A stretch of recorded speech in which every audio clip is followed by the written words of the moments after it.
ब्राह्मण के पुत्रों की 10 सृष्टि हुई और 10 ब्रह्मा हुए।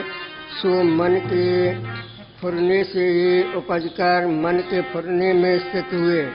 और जैसे लवण राजा को जगजाल इंद्रजाल की माया से चंडाल की प्रतिमा दृढ़ होकर भासी, तैसे ये जगत मन में स्थित हुआ है। जैसे शुक्र मन के फुरने से चिरकाल स्वर्ग में भोगते रहे और अनेक भ्रम देखे, तैसे ये जगत मन के भ्रम से स्थित हुआ है। राम जी ने पूछा, हे भगवान, भृगु ऋषिश्वर के पुत्र ने मन से भ्रम से कैसे स्वर्ग सुख भोगे, वह कैसे भोग का अधिपति हुआ है और कैसे संसार भ्रम देखा। वशिष्ठ जी बोले, हे राम जी, भृगु के पुत्र का वृत्तांत सुनो। भृगु और काल का संवाद मंदराचल पर्वत में हुआ है। एक समय भृगु मंदराचल पर्वत में, जहाँ कलप वृक्ष और मदार आदि वृक्ष बहुत सुंदर स्थान और दिव्य मूर्ति है, तप करते थे और शुक्र जी उनकी टहल करते थे। जब भृगु जी निर्विकल समाधि में स्थित हुए, तब निर्मल मूर्ति शुक्र एकांत जा बैठे। वे कंठ में मदार और कलप वृक्षों के फूलों की माला पहने हुए विद्या और अविद्या के मध्य में स्थित थे। जैसे त्रिशंकु राजा चंडाल था, पर विश्वामित्र के वर को पाके जब स्वर्ग में गया, तब देवता ने अनादर कर उसे स्वर्ग से गिरा दिया। और विश्वामित्र ने देख के कहा कि वही खड़ा रहे, इससे वह भूमि और आकाश के मध्य में स्थित रहा। ऐसे ही शुक्र बैठे तो क्या देखा कि एक महासुंदर अप्सरा उसके ऊर्ध्व स्वर्ग की ओर चली जाती है। जैसे लक्ष्मी के और विष्णु जी देखे, तैसे अप्सरा को शुक्र ने देखा कि महासुंदरी और अनेक प्रकार के भूषण और वस्त्र पहने हुए महासुगंधित है, और महासुंदर आकाश मार्ग भी उससे सुगंधित हुआ है। पवन भी उसके स्पर्श करके सुगंध पसारती है और महामंद से उसके पूर्ण नेत्र हैं। ऐसे अप्सरा को देख के शुक्र का मन शोभायमान हुआ, और जैसे पूर्णमासी का चंद्रमा को देख के क्षीर समुद्र क्षोभित होता है, तैसे ही उसकी वृत्ति अप्सरा में जा स्थित हुई और कामदेव का बाण आ लगा। इति श्री योग वासिष्ठ स्थिति प्रकरणे भार संवाद वर्णन नाम पंचम सर्ग। हरिओम। शांति शांति शांति।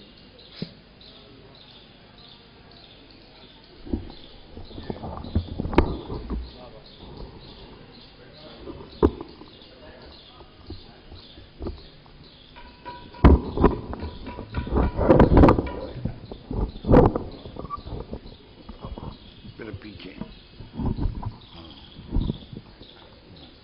थोड़ा पीछे।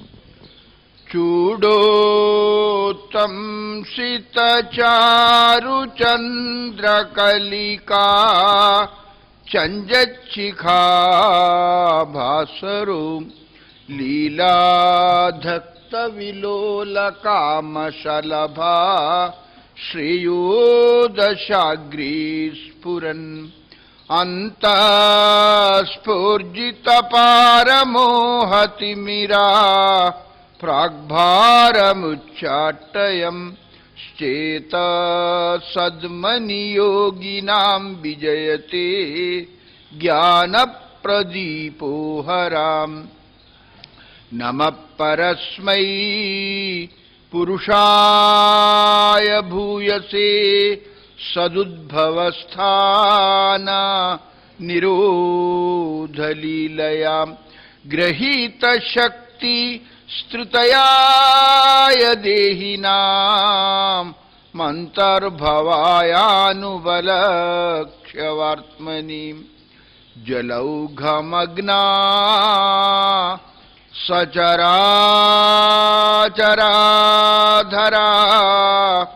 विषाणकोट्यखिल विश्वमूर्तिनां समुद्धृतायेन वरारूपिणा समे स्वयंभूर्भगवान्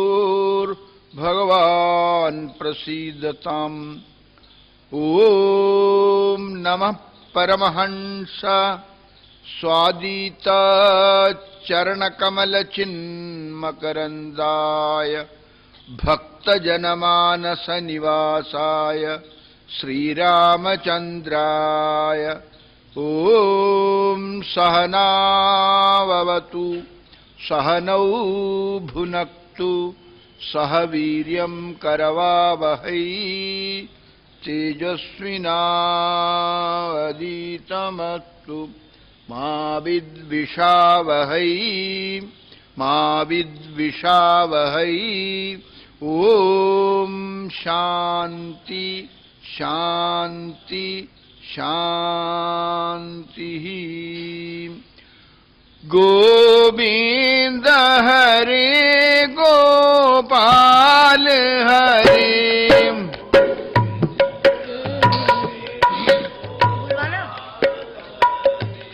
जय जय प्रभु दीन दयाल हरे जय जय प्रभु दीन दयाल हरे गोविंद हरे गोपाल हरे गोविंद हरे गोपाल हरे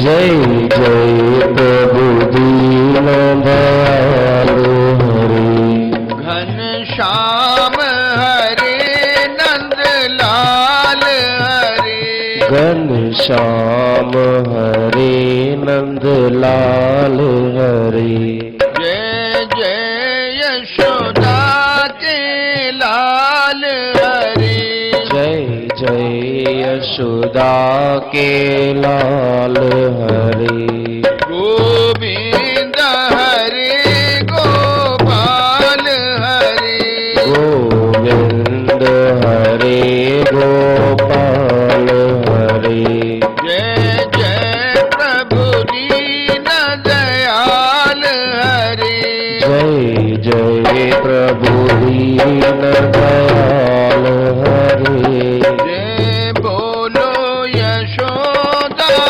नंदन की बोलो यशोदा माखन की जय नंद नंदन नंद नंदन की जय जय नंदन नंद लालन की जय मोहन की मन मोहन की मोहन की जन मोहन की जय छैल छबीले मोहन की जय छैल छबील मोहन की गोविंद हरे गोपाल हरे गोविंद हरे गोपाल हरे जय जय प्रभु दीन दयाल हरे जय जय प्रभु दीन दयाल हरे गोविंद हरे गोपाल हरे गोविंद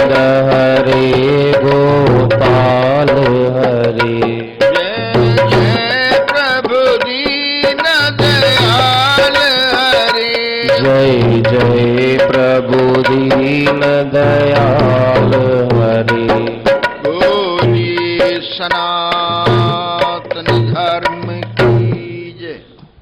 श्री राधा रमण बिहारी लाल की जय। सद्गुरु टेऊराम जी महाराज की, सद्गुरु सर्वानंद जी महाराज की जय। धर्म की जय हो। अधर्म का नाश हो। प्राणियों में सद्भाव न हो। विश्व का कल्याण हो। हर हर महादेव। उपस्थित महानुभाव माताओं, सर्वशक्तिमान सर्वांतर्यामी परब्रह्म परमात्मा भगवान श्रीमन नारायण की अपार कृपा से एवं असीम अनुकंपा से हम यह देव दुर्लभ अर्थात देवताओं को भी अप्राप्त मानव शरीर को इस पुण्य भूमि भारतवर्ष में संप्राप्त किया है। मानव जीवन का उत्कृष्ट लक्ष्य है क्लेश दुख से रहित विशुद्ध जो ब्रह्म पद है, आनंद पद हैं, परमात्मा का जो स्वरूप है उसको तत्व से साक्षात्कार कर लेना। महर्षि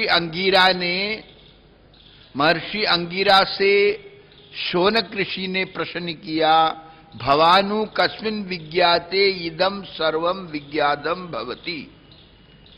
ये उपनिषद का मंत्र है।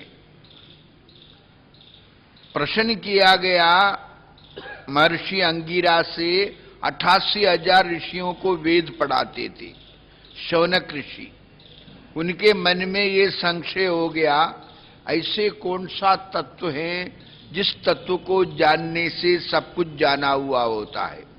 ऐसे कौन सा तत्व है जिसका अनुभव करने से सबका अनुभव हो जाता है? और ऐसे कौन सा तत्व है जिसमें प्रवेश करने से सब में प्रवेश हो जाता है? वो जो तत्व है उसको जानना चाहिए। इतना बड़ा वेद का विद्वान, 88,000 ऋषियों का गुरु, जो वेद पढ़ाने वाले, उनके मन में संशय हो गया। बहुत बड़े विद्वान के मन में संशय हो, वो अपने से बड़े विद्वान को खोजते हैं। मेरे से ज्यादा जो विशेष बुद्धिमान, विशेष प्रज्ञावान है, विद्वान है, उनके समक्ष में जाएं और उनसे उपदेश ग्रहण करके जन्म जन्मांतर युग युगांतर कल्प कल्पांतर की जो ताप संताप दुख क्लेश से रहित विशुद्ध जो आनंद पद है, ब्रह्म पद है, उसमें प्रवेश कर पाए। इसलिए ऐसे विचार करके समित्य भाण्यम भगवंतम अंगीराः उपसन्नाः। श्रुति कहती है समीधा लिया। समीधा सूखे पीपल की जो लकड़ी है उसके गांठ बांध करके गुरु के पास ले जाते। कोई फल नहीं, फूल नहीं, कोई धन नहीं, कुछ नहीं। सूखे पीपल की जो लकड़ी है उनके गांठ बांध करके ले जाके गुरु के समक्ष में रख देते। तो गुरु ये जान लेते हैं ये समिताग्नि अग्नि नारायण का, गुरु महाराज ये जान लेते हैं ये अग्नि नारायण का पूजन करने वाला, यज्ञ और सूर्य और अग्नि और सनातन धर्म विष्णु के चरणों का पूजन करने वाला भक्त है, ये जिज्ञासु है, इसको तत्व का उपदेश करना चाहिए। तो समीधा लेकर के गुरु के पास जाते थे। गुरु समझ लेते ये त्रिकाल संध्या करने वाला और ज्ञानवान, सूर्य और अग्नि को मानने वाला, जल और सरस्वती के उपासक, इसको जो है उपदेश करना चाहिए। तो वो समीधा लेकर के महर्षि अंगीरा के पास गए। इतना बड़ा विद्वान 88,000 ऋषियों को वेद पढ़ाते थे। उनके मन में ये संशय हुआ ऐसी कौन सी तत्व है, एक तत्व को जानने से सब कुछ जाना हुआ होता है, एक का अनुभव करने से सबका अनुभव हो जाता है, एक में प्रवेश करने से सब में प्रवेश हो जाता है, और जिसमें स्थित होने से जन्म मरण का बंधन कट जाता है। उस तत्व को जानना चाहिए। तो विचार किया, मेरे मन में इतना संशय हुआ, इस संशय का निराकरण अपने से बड़े विद्वान के पास जाना चाहिए। तो समित्य भाण्यम भगवंतम अंगीराहा उपसन्नाहा, वेद कहते हैं समीधा लेकर के महर्षि अंगीरा मुनि के पास गए और समीधा अंगीरा मुनि के चरणों में रख करके उनसे प्रश्न किया, भवानु कस्मिन् विज्ञाते इदम सर्वम विज्ञातम भवति। हे भगवान, ऐसे कौन सा तत्व है जिस एक तत्व को जानने से सब कुछ जाना हुआ होता है, जिस एक का अनुभव करने से सबका अनुभव हो जाता है, एक में प्रवेश करने से सब में प्रवेश हो जाता है, एक में स्थित होने से सर्वत्र स्थित हो जाता है, उस तत्व का उपदेश करिए। महर्षि अंगीरा ने कहा, यह प्रश्न तो कठिन है, कठिन प्रश्न किया, किंतु तुम जिज्ञासु हो, तुम सचमुच में उस तत्व को जानना चाहते हैं और इसलिए तुमको मैं उपदेश कर दूंगा। महर्षि अंगीरा ब्रह्मा जी के पुत्रों में से आता है, अग्नि गोत्र से उत्पन्न हुए ऋषि थे और बड़े विद्वान, वेद वेदांग के तत्व को जानने वाला। 4 वेद 6 वेदांग, 4 वेद ऋग्वेद यजुर्वेद सामवेद अथर्ववेद, 6 वेदांग शिक्षा कल्प व्याकरण निरुक्त और छंद ज्योतिष, ये 6 वेदांग होता है, वेद का अंग है।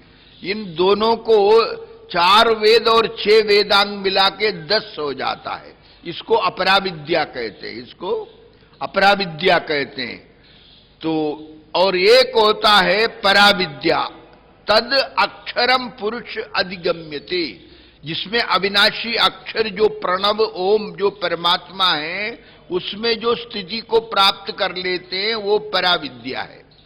तो ये 2 विद्याएं होती है, तो इन दोनों विद्याओं को जाने बिना, परा और अपरा को जाने बिना सृष्टि के तत्व को और परमात्मा के स्वरूप को नहीं पहचान सकते। तो उन्होंने, महर्षि अंगीरा ने कहा, द्वै विद्य एव वेदितव्या, संसार में जानने योग्य 2 विद्याएं हैं, तत्र परा ऋग्वेदो यजुर्वेदा सामवेदो अथर्ववेदा, शिक्षा कल्प व्याकरण निरुक्त छंद ज्योतिष, ये 10 जो विद्याएं, ये अर्थात अपराविद्याएं। अपराविद्या को जाने बिना पराविद्या में प्रवेश नहीं कर सकते, अपराविद्या को जाने बिना पराविद्या में प्रवेश नहीं कर सकते। इसलिए ब्रह्म तो एक है, पढ़ने की जरूरत क्या है। कई मूर्ख लोग कहते हैं क्या करना पढ़ करके, राम राम करो कल्याण हो जाएंगे। ठीक है, राम राम करने से कल्याण तो होता है, किंतु राम को पहचानना भी तो पड़ते।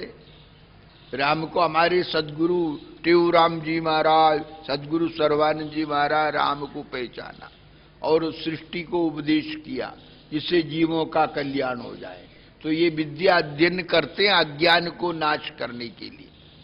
जो अज्ञान है, अविद्या है, उसका नाश करके पराविद्या में स्थित जो परमात्मा का स्वरूप है उसमें स्थित होने के लिए। इसलिए श्रीमद् भागवत में आया, गोकर्ण ने भागवत सुनाया, गोकर्ण ने श्रीमद् भागवत का अर्थात जो है उपदेश किया, सप्ताह किया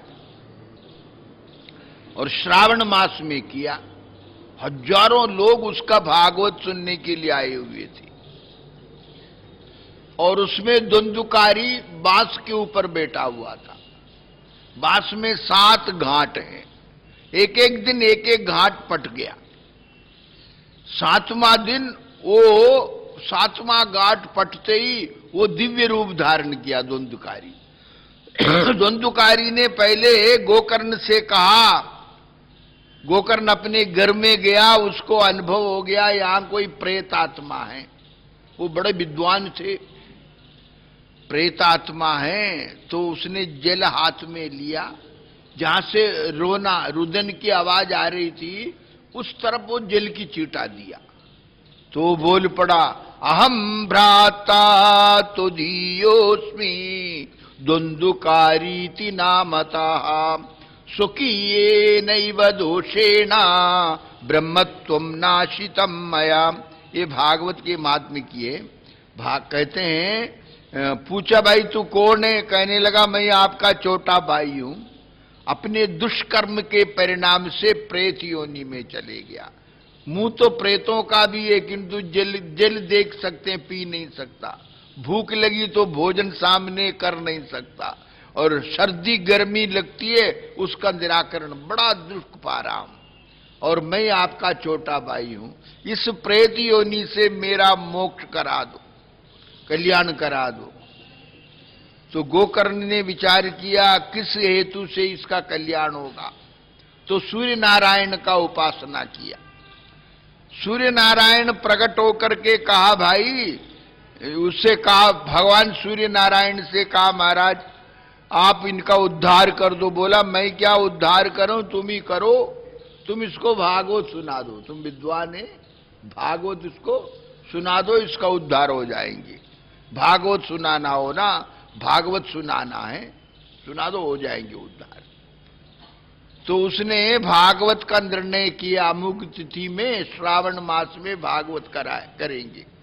सारा लाखों लाखों लोग एकत्रित हो गए श्रवण करने के लिए। श्रीमद् भागवत के गोपी गीत 4 गीत हैं, भागवत का 5 गीत हैं।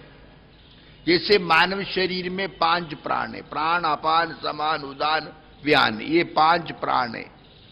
मुख्य प्राण नेत्र मुख नासिका में भ्रमण करते हैं, कान में। उसने 4 चेला बनाए, अपान उदान समान और व्यान करके 4 शिष्य बनाए प्राणी ने, मुख्य प्राणी ने। अथर्ववेद के शौनक शाखा में, पिपलाद शाखा में मंत्र आया, अरा इव रथा नाभो प्राणी सर्वम प्रतिष्ठितम। शरीर में सब देवता लोग हैं, शरीर में सब देवता लोग विराजमान है।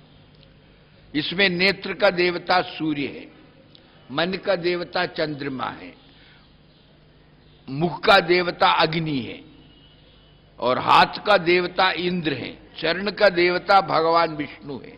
हम जब भी अपने गुरु के पास जाते हैं, भगवान के मंदिर में जाते हैं, कहाँ स्पर्श कहाँ करते, नमस्कार कहाँ, चरणों में करते, सिर पर क्यों नहीं करते? कोई गुरु के सिर में जाके हाथ रख करके हाथ जोड़ो, वो चिढ़ जाएंगे। बोला देखो ये क्या उद्दंड आदमी, सिर में हाथ रखते।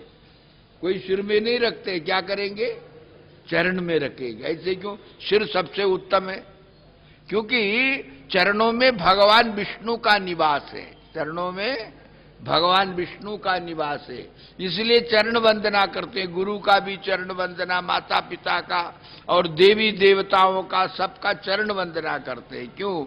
इसमें चरण वंदना करने का मतलब उसको नहीं, भगवान विष्णु को कर रहे हैं।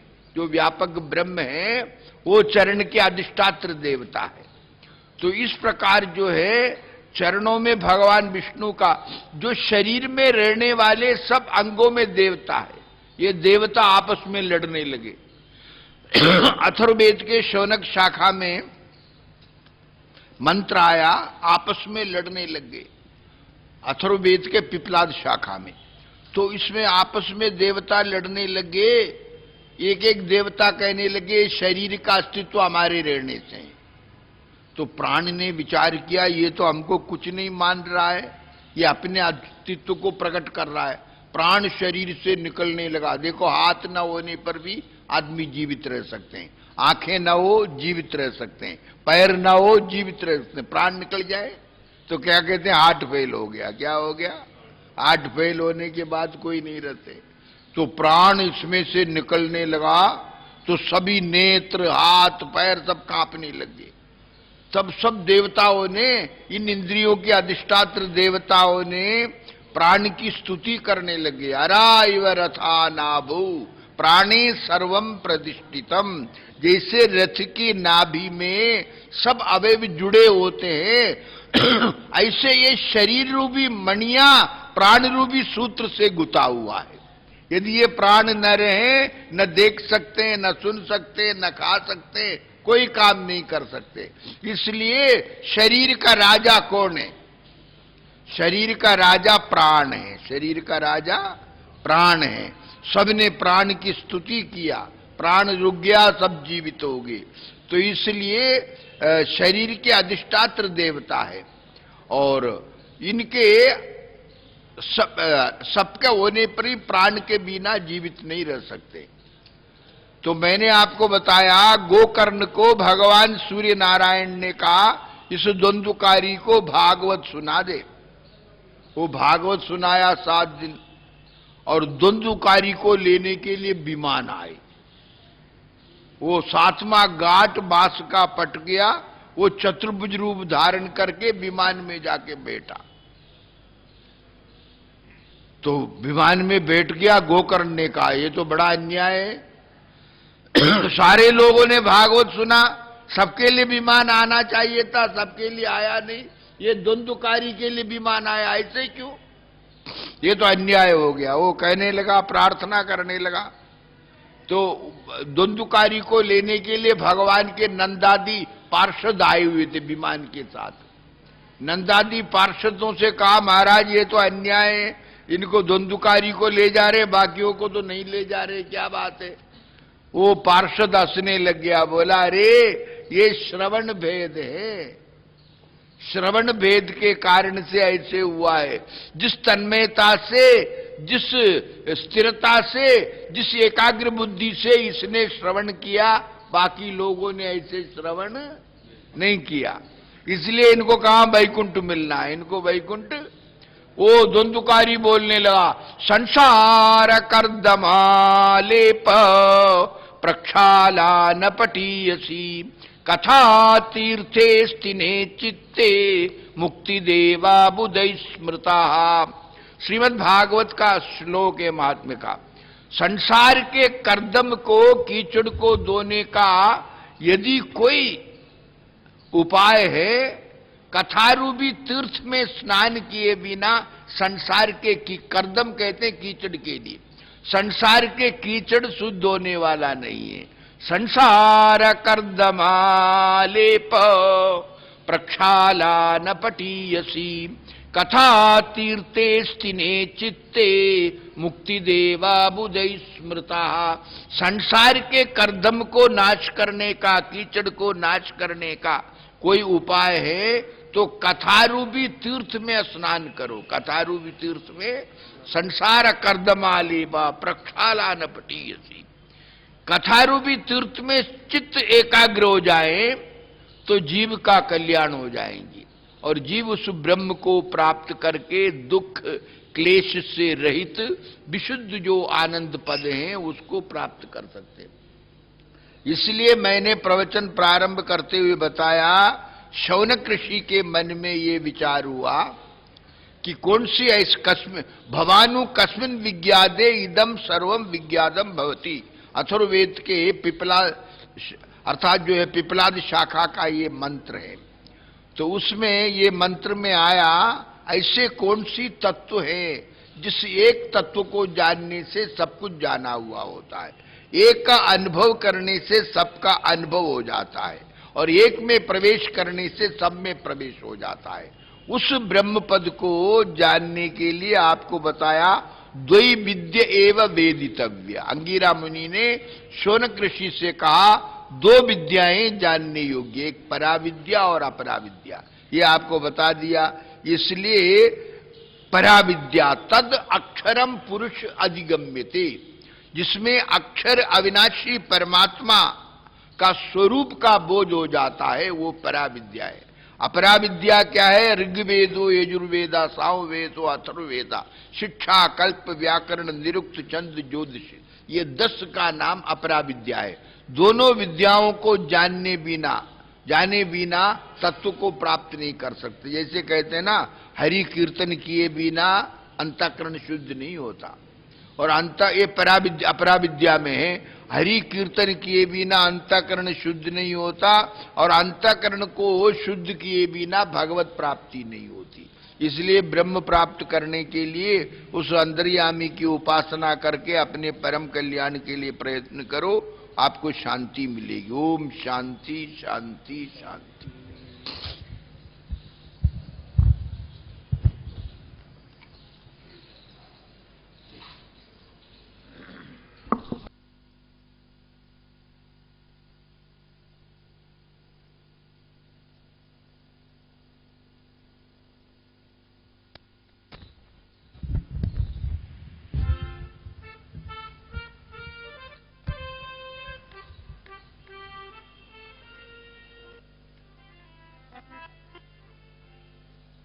बोल गुरुदेव भगवान की जय।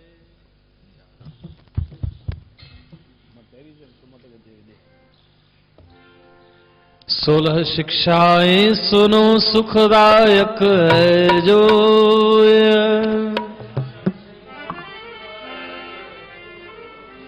कहते हूँ संकट कटे देत परम गति सोए। कहती हूँ संकट कटे देत परम गति सोए। आदि फल विचार के तुम कर पीछे सब काम जी। वचन मनवाहि हारे पाए सुख आराम जी। उद्यम कर शुभ कर्म कारण सीख ही सार है। भाग्य पर कशुना राखो ग्रंथ पुकार है।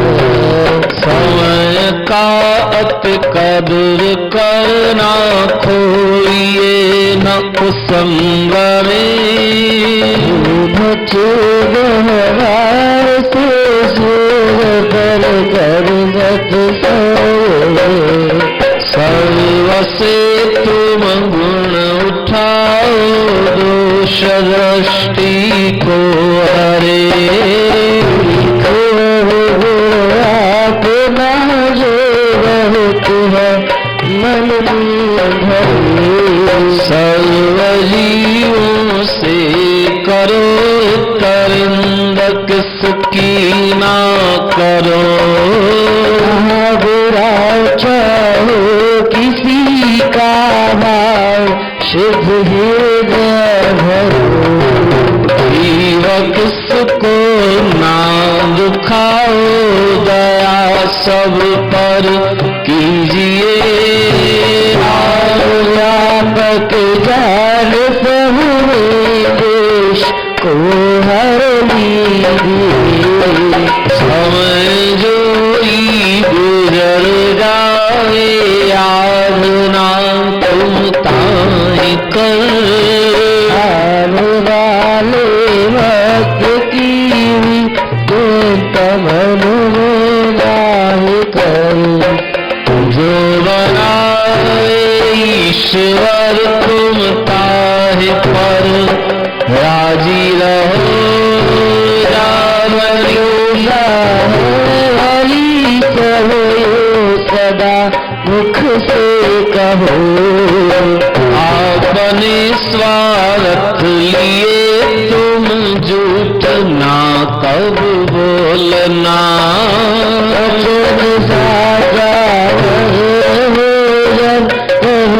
मुख को खोल शरण तेरी आए जोई ताहि दे सन्मान जी।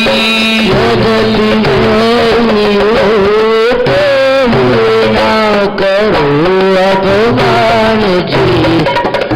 और का उपकार कर तुम छोड़ स्वार्थ अपना। अपने पर लोक में करो तुमको तापुरा। धर्म अपने माए हरदम प्यार कर न चुना नहीं। से जाएगा मुझे पर धर्म से हटना नहीं।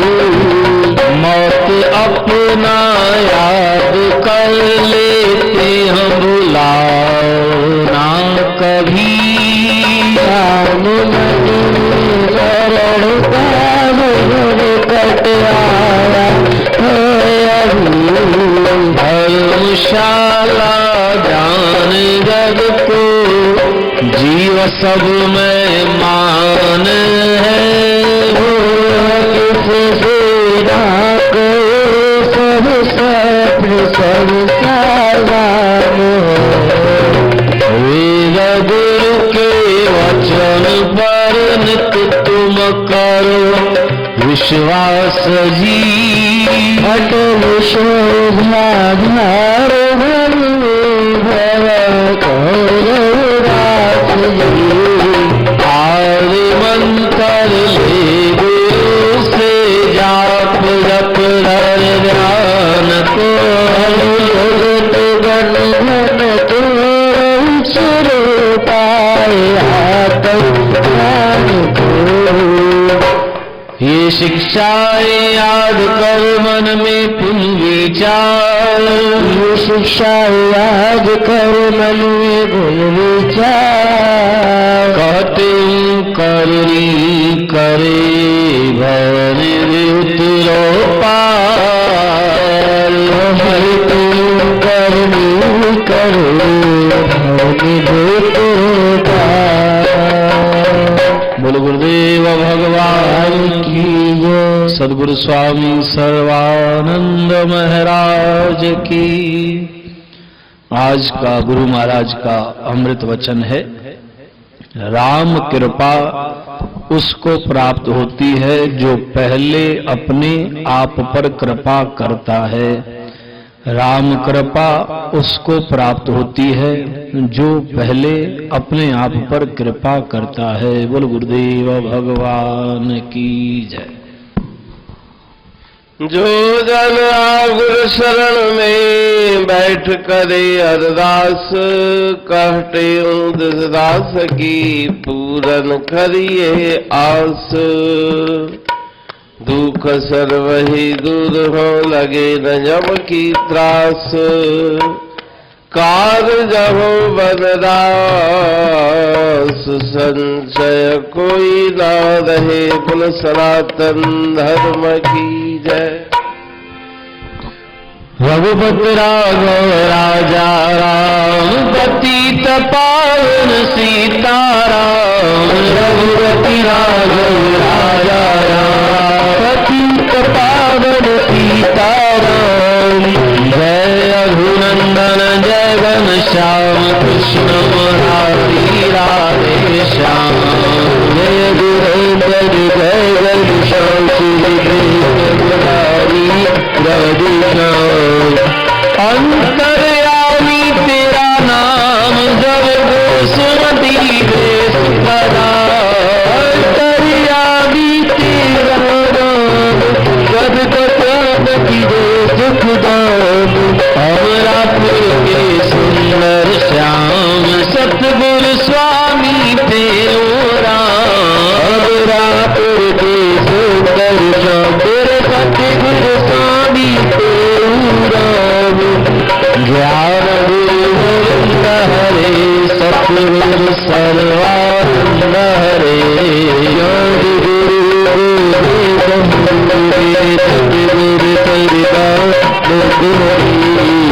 सतनाम साखी सर्व आधार, जो सुनने से उतरे पार।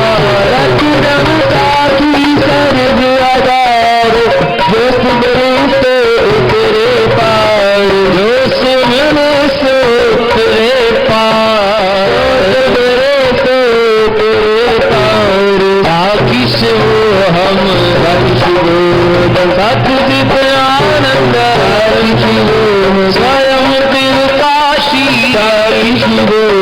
चिर आकाशी सर्वनिवास घट घटवासी प्रेम प्रकाशी अमरापुरवासी कहता कहता स्वामी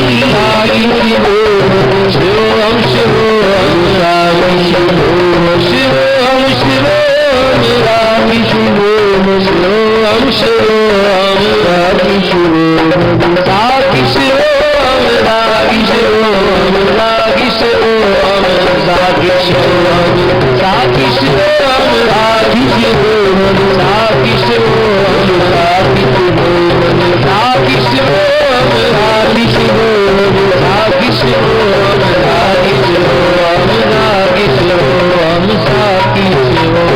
हम बोलो सनातन धर्म की जय। श्री राम कृष्ण भगवान की जय। लक्ष्मी नारायण भगवान की जय। शंकर भगवान की जय। गुरुदेव राम महाराज की जय। सद्गुरु सर्वानंद महाराज की जय। सद्गुरु शांति प्रकाश महाराज की जय। सद्गुरु हरिदास राम महाराज की जय। देव भगवान की जय। प्रकाश मंडल की जय। अमरापुर दरबार की जय।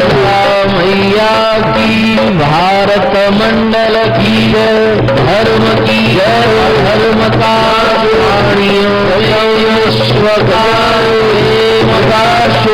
हर हर गंगे हर हर महादेवाय लाल सरोई